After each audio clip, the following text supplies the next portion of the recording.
తమిళనాడు దివంగత సీఎం జయలలిత బతికి ఉన్నప్పుడు సంచలన నిర్ణయాలతో ఎంతగా వార్తల్లో నిలిచారో, తన మరణమే మిస్టరీగా మారి అంతే వివాదాస్పదంగా హాట్ టాపిక్ గా మారారు. ఇప్పటికీ ఆమె మరణం మీద ఎన్నో సందేహాలు, లెక్కలేనన్ని అనుమానాలు, మరెన్నో జవాబు దొరకని ప్రశ్నలు.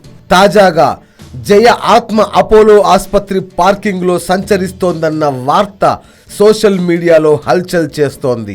నిజమో కాదు, అమ్మ మీద అభిమానము తమిళ మీడియాలో వైరల్ అవుతున్న ఈ విషయం నెటిజన్లను విపరీతంగా ఆకర్షిస్తోంది.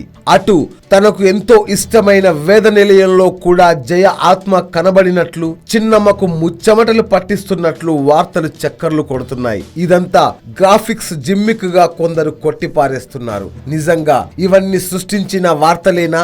రెండోసారి సీఎం పదవి చేపట్టి 6 నెలలు కాకుండానే మృత్యువు ఒడిలోకి చేరిన జయమ్మ ఆత్మ ఇంకా అసంతృప్తితో సంచరిస్తోందా?